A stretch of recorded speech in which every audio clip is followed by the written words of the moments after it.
They didn't come to help her, they came to take everything slowly, quietly, and with smiles. Eleanor Whitmore had spent 4 decades delivering judgments from the bench, her voice once capable of silencing entire courtrooms.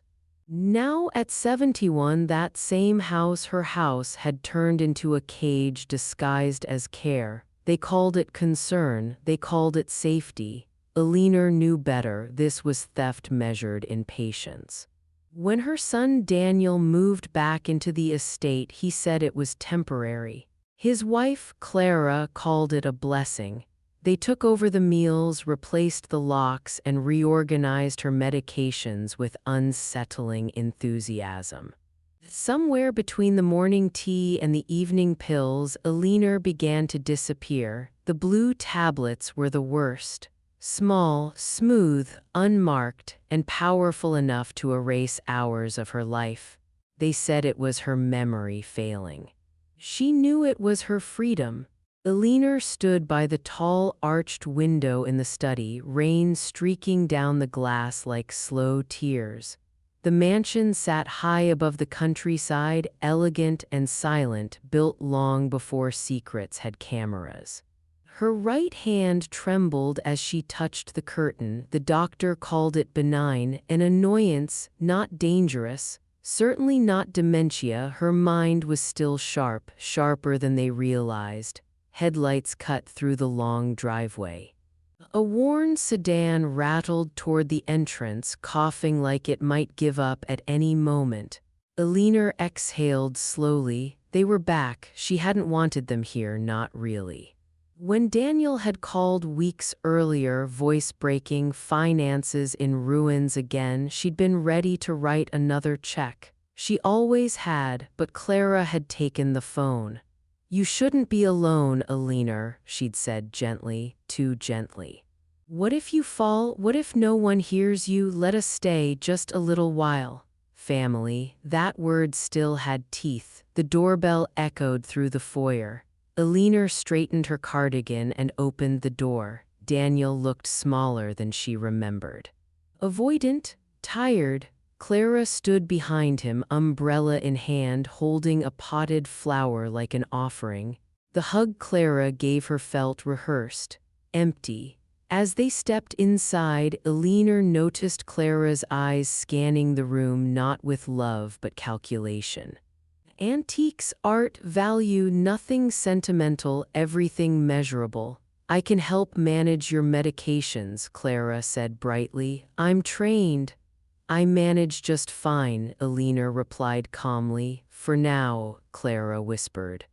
Eleanor felt the chill then, the kind that settles deep long before danger is visible. As the door clicked shut behind them, something inside her shifted. She had opened the gates herself. And instinct told her the threat was no longer outside. Eleanor believes she's being watched, but what if the real danger is something she can no longer trust, her own mind? Something was wrong with time. That was the first thing Eleanor noticed. Not memory, time. Mornings slipped away like water through fingers. Afternoons arrived without invitation. By evening, her thoughts felt wrapped in thick cotton, heavy and distant, as if someone had turned down the volume on reality itself. Routine had once been her armor, wake before dawn, tea precisely brewed, news reviewed line by line, medications taken by the clock, never late, never missed. For decades, that discipline had kept chaos at bay. Now, even routine betrayed her. She sat at the kitchen island, sunlight spilling through wide glass panels, illuminating a space that no longer felt hers. Her hand tapped softly against the napkin, tap, tap, tap, an anxious metronome marking time she couldn't account for. Clara's heels clicked before her voice arrived. "Good morning, Eleanor," she chirped, too cheerful, already holding a clipboard like a badge of authority. "Sleep well." Eleanor opened her mouth to answer and hesitated. Had she slept? She remembered shadows on the ceiling, a dream where the house breathed, or maybe she'd been awake. "I suppose," she said carefully. Clara's smile tightened. She moved to the cabinet and removed a ceramic dish, placing it in front of Elena. 5 pills, familiar shapes, 2 white, 1 yellow, and 2 blue. Elena's focus sharpened instantly. "What are those?" she asked, pointing. Clara didn't turn around. "Your new prescription." The doctor adjusted it to help with the shaking. "I don't remember that conversation." "That's the problem," Clara replied gently, finally facing her. "You don't remember a lot lately." Daniel appeared in the doorway, arms crossed, worry etched across his face like rehearsed concern. "You missed a dose last month, Mom. That scared us." Elena picked up a blue pill, smooth, blank, no markings, no numbers. "I feel slow," she admitted. "Since these started." "That's normal," Clara said smoothly. "Your body's adjusting." "Look, your hands steadier already." Elena looked down. It was true, the tremor had softened. But the stillness felt unnatural, like weight instead of calm, as if her arm didn't belong to her anymore. Clara leaned in, lowering her voice. "Daniel worries you're fading. Don't give him a reason to believe it." The words struck where logic couldn't defend. Moments later, Elena swallowed the pills. 20 minutes after that, the room tilted. She sat in the library trying to read, letters melting into meaningless shapes. Her eyelids drooped. Somewhere beyond the fog, voices murmured, hushed, hurried. "Did you find it yet?" "Not with her awake. Increase the dose." Her heart jumped. Elena tried to stand, but her legs betrayed her. Darkness folded in from the edges, pulling her down into a chemical sleep. As consciousness slipped away, one thought burned clear: they weren't helping her forget. They were helping themselves remember where she hid everything.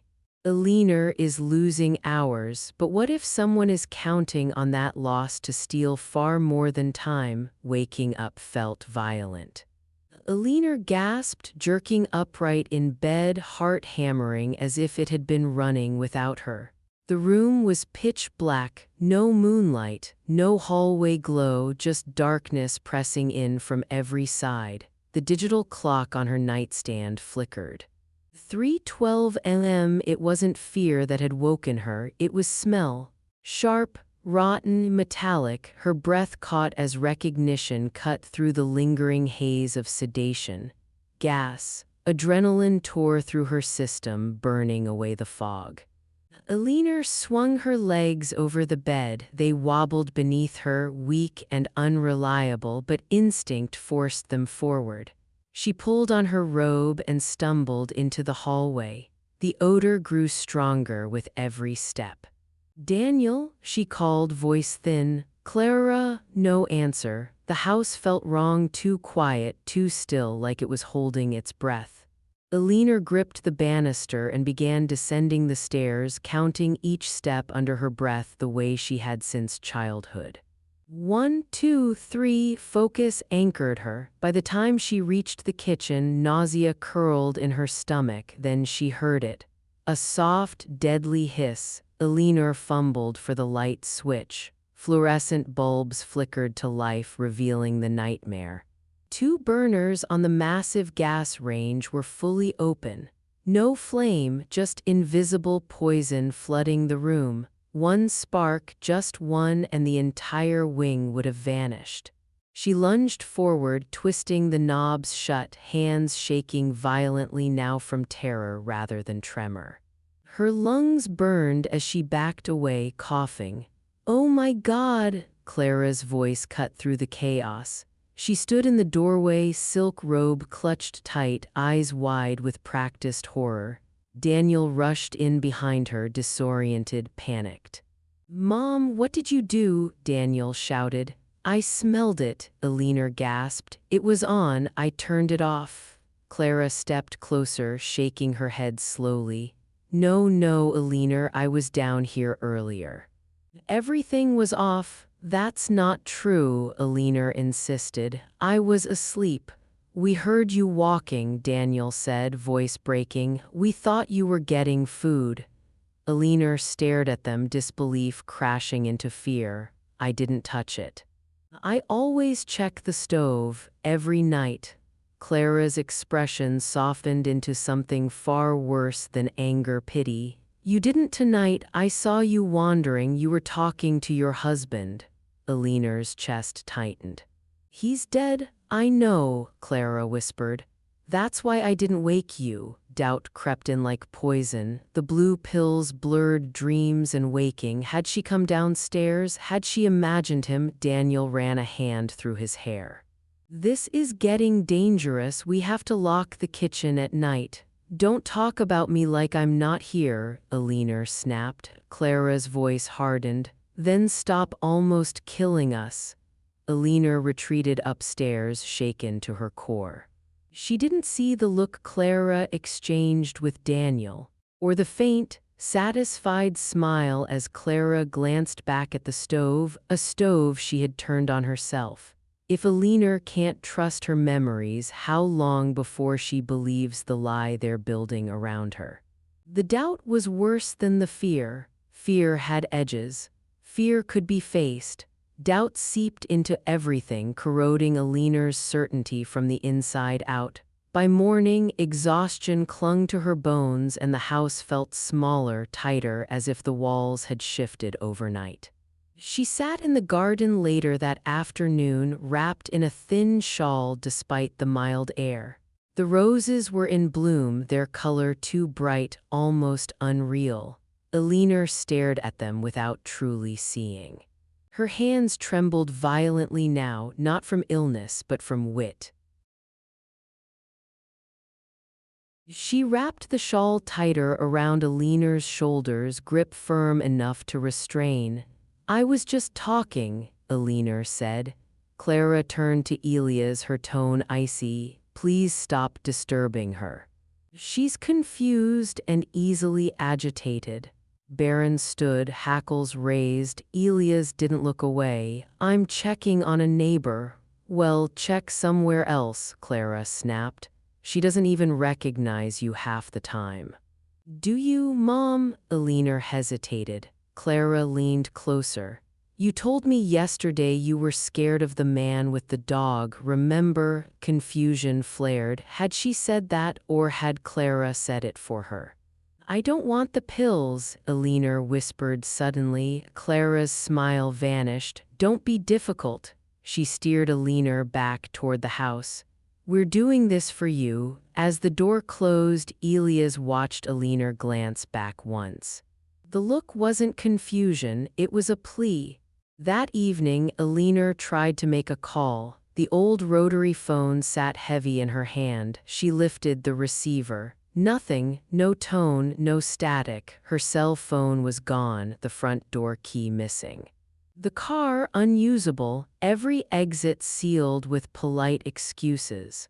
Alina pressed her forehead against the door, breathing slowly. This wasn't care, it was captivity. And somewhere deep beneath the fear, a familiar fire reignited the voice that had once dismantled lies for a living. They thought she was broken, they were wrong. Now that Alina knows she's trapped, the real question is, how does a prisoner fight back when the guards control reality itself? The war began with breakfast. Not shouting, not threats. Just a bowl of pills and a woman who had finally stopped being afraid. Alina sat at the kitchen island, shoulders slumped, hands trembling exaggeratedly in her lap. Clara moved with brisk efficiency, shaking pills into the familiar ceramic dish. Click, rattle, drop, 2 white, 1 yellow, 2 blue. There we go, Clara said, sliding the bowl forward. Let's not miss a dose today. Alina lifted her eyes slowly, letting confusion cloud them. What day is it? She asked. Clara exchanged a quick glance with Daniel. Satisfaction flickered there. Tuesday, Mom? Oh, Alina nodded as if the answer exhausted her. She reached for the bowl, deliberately knocking a spoon to the floor. Clara sighed and bent down. In that heartbeat of distraction, Alina moved. Her left hand swept the 2 blue pills into her sleeve pocket while her right grabbed the water glass. By the time Clara straightened, Alina was already swallowing, grimacing theatrically, opening her mouth to prove compliance. "Good," Clara said, patting her shoulder. "See, that wasn't hard." Alina smiled vacantly. Upstairs, she locked her door and rushed to the bathroom. The blue pills disappeared down the toilet, spiraling away like the illusion of control they represented. She watched until they were gone. The withdrawal hit fast. Her heart raced. Sweat soaked her blouse. Her hands shook so violently she had to sit on the floor to keep from falling, but beneath the physical agony, something precious returned: clarity. By early afternoon, the house whispered secrets. Footsteps pacing, drawers opening, the low murmur of urgent voices. Alina lay on her bed, eyes closed, breathing shallow, listening like she once had in witness rooms. At precisely 2 o'clock, Clara's enforced nap window, Alina slipped out. She padded down the hall in her stockings, avoiding the creaking step near the stair landing. The library door stood ajar. Inside, chaos reigned. Books pulled from shelves, papers scattered across the rug. Daniel sat on the floor, head in his hands, while Clara searched behind paintings with frantic precision. "It has to be here," Clara hissed. "She doesn't trust banks." "We've looked everywhere," Daniel whispered. "What if there is no record?" "There is," Clara snapped. "She told me once years ago, a handwritten ledger. If we don't find it by Friday, his people won't wait." Fear crept into Daniel's voice. "They said they'd break my legs." "Then stop panicking," Clara replied coldly. "Once I get power of attorney, she's finished." Alina stepped back silently, heart pounding. They weren't waiting for her to decline, they were pushing her there. Back in her room, Alina locked the door and stared at her reflection. Weak, shaking. Perfect camouflage. She knelt in her closet and reached behind a row of old books. Hidden inside a hollowed volume lay a silver fountain pen, an old gift modified long ago to record voices when truth needed capturing. Her hands shook as she fitted a small battery into place. A red light blinked once. Alive. At dinner, Alina played her role flawlessly, confused, compliant, fading. When Clara leaned close and whispered questions, Alina murmured half-answers and planted a lie about where the ledger was hidden. Greed took the bait instantly. As Daniel rushed upstairs, Alina slipped the pen into a potted plant near the sofa where conspiracies were born. She climbed the stairs slowly, heart racing. The trap was set. Alina now has evidence, but can she get it out of the house before they realize she's no longer the victim? Midnight didn't arrive quietly. It crept in on softened footsteps, on the clink of glass and the low hum of false victory. Alina sat on the edge of her bed, fully dressed, listening to the muffled laughter drifting up from below. They were celebrating. She could hear it in Clara's voice, looser now, careless, drenched in wine and confidence. They believed the hunt was over. Alina moved slowly, every step measured. The blue pills were out of her system now, but weakness lingered like a shadow. She welcomed it. Weakness made her invisible. She slipped into the hallway and down the stairs, hugging the wall. Moonlight spilled through the tall windows, casting long skeletal shadows across the floor. The living room lay ahead, silent except for the soft murmur of voices. "There's no way she lasts the week," Clara said lazily. "Once the papers are signed, we move her out, cheap facility, end of story." Daniel didn't answer right away. When he did, his voice was hollow. She's still my mother, and she's still a problem, Clara replied. One that comes with a very large solution. Eleanor's chest tightened, but she kept moving. The potted plant sat exactly where she'd left it. The silver pen glinted faintly, half hidden among the leaves. She reached for it, looking for something. The voice came from behind her, smooth and amused. Eleanor froze. She turned slowly. Clara sat in the armchair near the window, wineglass in hand, eyes sharp despite the alcohol. She hadn't gone to bed, she had been waiting. I just wanted water, Eleanor murmured, slipping back into character. Clara stood, setting the glass down. No, you wanted that, she nodded toward the plant.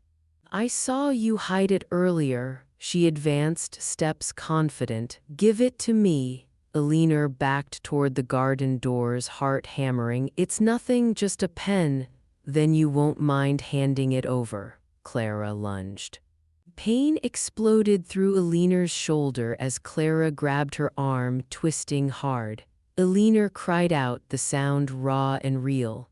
Daniel, Clara screamed, not for help but for an audience. She's attacking me. The pen slipped free, skittering across the floor. Clara's eyes widened, recognition flashed. You were recording us. Eleanor straightened, pain forgotten. Her voice was calm now, clear. It's over. Clara smiled. A terrible smile. Who do you think will hear it? She whispered. In one swift motion, Clara kicked the pen under the sofa and smashed a crystal vase against the wall. Glass exploded everywhere. Daniel rushed in moments later, panic flooding his face. She tried to hurt me, Clara sobbed, clawing at her own neck. She's lost her mind. Sirens wailed faintly in the distance. Eleanor looked at the shattered glass, at her son's averted gaze, and understood. She was out of time. Her eyes flew to the garden doors and beyond them to the fence line where a dark shape paced patiently in the rain. She made a choice. With the last of her strength, Eleanor smashed the glass door open, grabbed the pen from beneath the sofa, and hurled it into the storm. Fetch, she screamed. The word tore from her throat like a prayer. Eleanor has gambled everything on one desperate throw, but did it land in the right hands, or has she just sealed her fate? Chaos arrived seconds later. Police lights painted the driveway in flashing red and blue, slicing through the rain. Officers flooded the house, weapons raised, voices sharp and commanding. Eleanor stood frozen near the shattered door, hands empty, breath ragged. Clara collapsed dramatically into Daniel's arms, sobbing as if she were the victim of a horror narrowly escaped. She tried to kill me, Clara cried. She's hallucinating. The words landed like stones. Cold metal closed around Eleanor's wrists, handcuffs, final, heavy. The same hands that had signed rulings that altered lives were now bound as if they belonged to a criminal. Eleanor didn't resist, she didn't plead. She stared through the broken doorway into the rain-soaked darkness, searching the fence line with desperate eyes. Nothing. As they led her away, doubt clawed back into her chest.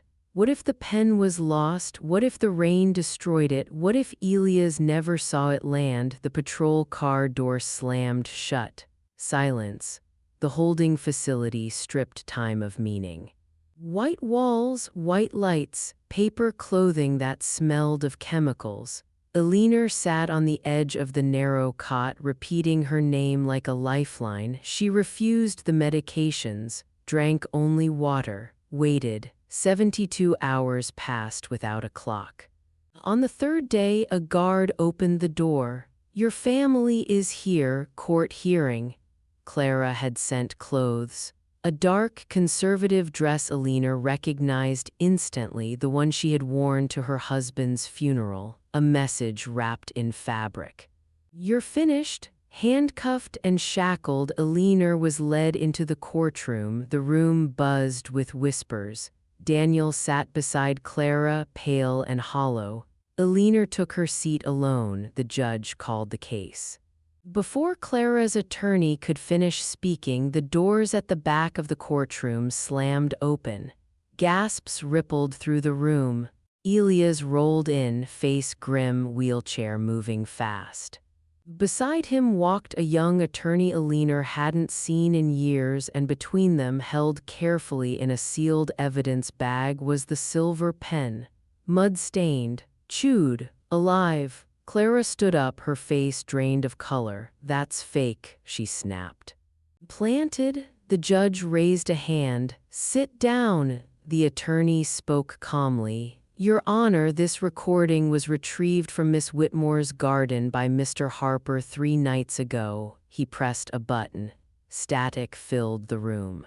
Then voices, clear, unmistakable. "We increase the dosage. She won't remember. Once the papers are signed, we move her out."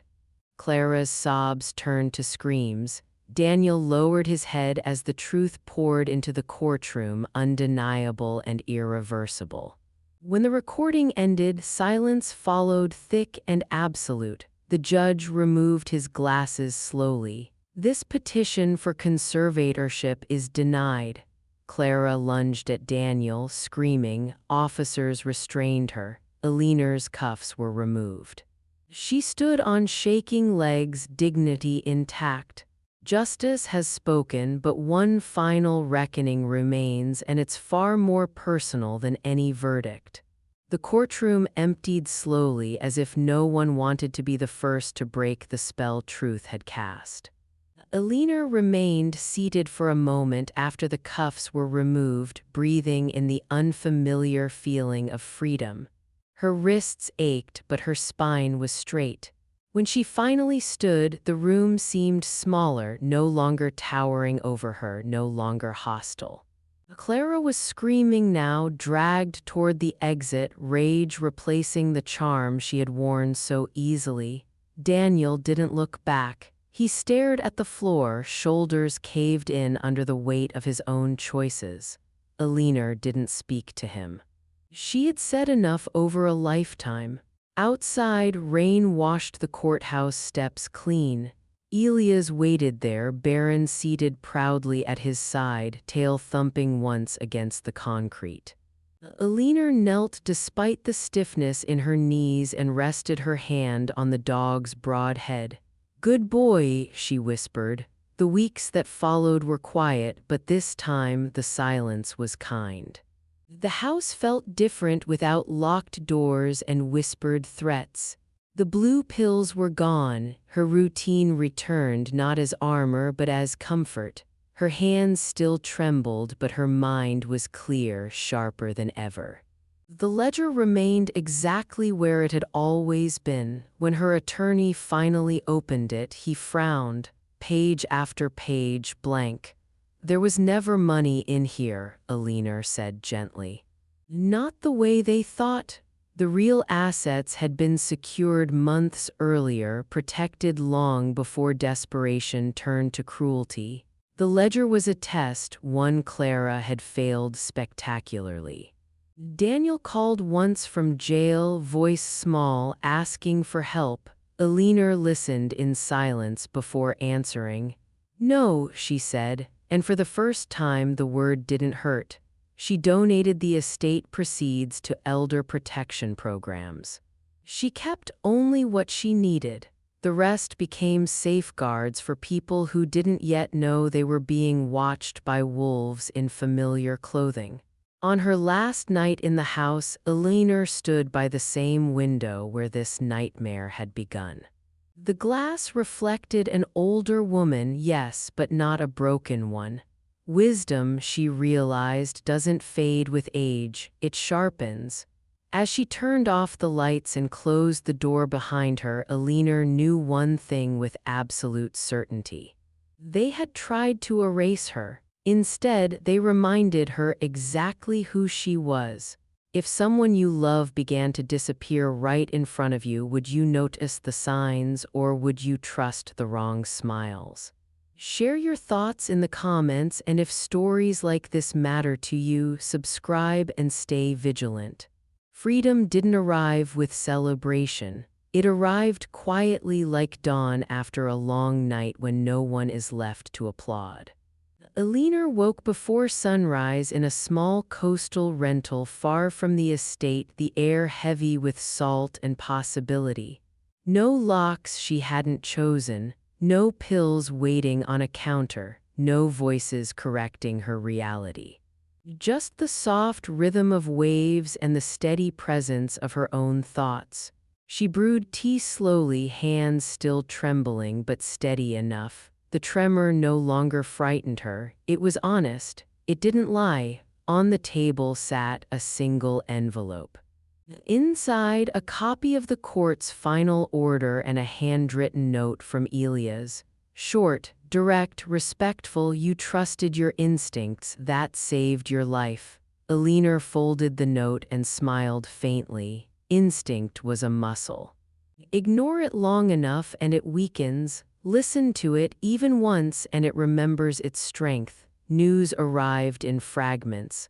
Clara's charges multiplied: financial crimes, abuse, fraud. Daniel accepted a plea deal, 5 years. No early release. Eleanor read the headlines without satisfaction and without regret. Justice didn't require joy, only truth. She took long walks now, sometimes with Baron padding beside her, sometimes alone. Strangers greeted her without knowing who she was or what she had survived. That anonymity felt like mercy. One afternoon, a young woman at a cafe recognized her name on a document Eleanor was reviewing. "Were you really a judge?" she asked, awed. Eleanor nodded. "You don't seem scary," the woman laughed. Eleanor considered that. "The law shouldn't be scary," she said. "Only lies should be." That night she unpacked the last box. At the bottom lay a small velvet pouch. Inside, a single tarnished coin, old, ordinary, unremarkable. She turned it over in her palm, then placed it on the windowsill. A reminder, not of what was taken, but of what was refused. The inheritance Eleanor left behind wasn't money or property. It was a warning written in experience. Trust patterns, not promises. Watch what people do when they think no one is listening, and never confuse age with weakness. As the sun dipped below the horizon, Eleanor closed the window and turned out the light. Tomorrow would come, quiet, honest, free, and this time she would meet it on her own terms. If this story made you question the way power can hide behind care, share it with someone who needs to hear it. Leave your thoughts below, subscribe for stories that matter, and thank you for staying until the very end. Some endings arrive softly, not with applause but with understanding. Months later, Eleanor sat on a shaded porch overlooking the water, a thin breeze carrying the scent of salt and jasmine. Life had settled into a rhythm that belonged entirely to her now. No schedules imposed by fear, no pills disguised as care, just choice. The world had moved on quickly, as it always did. Headlines faded, court transcripts gathered dust. To most people, it had been just another scandal, another case of family betrayal wrapped in legal language. But for Eleanor, it had been a reckoning. She still woke early, still brewed her tea the same way. Still read the news with a critical eye. Some habits weren't prisons, they were anchors. Her hands trembled as before, but they trembled in freedom. And that made all the difference. Elias visited once a week. They talked about nothing important: weather, old cases, neighborhood gossip. Sometimes Baron lay between them, asleep and dreaming, a silent reminder that loyalty often comes from where you least expect it. Eleanor never returned to the mansion. It was sold quietly. The money went where it would do the most good, protecting people who didn't yet know they were in danger. That decision felt like closing a final file, stamped and sealed. One evening, as the sun sank low, Elena opened a small notebook and wrote a single sentence. Age does not erase truth. It only reveals who was waiting for you to disappear. She closed the book and smiled, not bitterly, but peacefully. Survival had not hardened her, it had clarified her. Somewhere out there, she knew someone was watching a story like hers, feeling that uncomfortable tightening in their chest, the sense that something wasn't right. That love shouldn't feel like control, that help shouldn't cost your voice. If that person listened closely enough, maybe they'd act sooner than she had. Elena stood, steadying herself on the railing, and looked out at the darkening horizon. The night no longer frightened her. She had walked through worse and come out intact. This wasn't just her ending, it was a reminder. Stories like this exist because they happen more often than we want to believe. If this one made you think, made you question, or made you feel something, don't ignore it. Subscribe to the channel, like the video, and comment your thoughts below. Your voice matters more than you know. Thank you for watching, and thank you for staying until the end.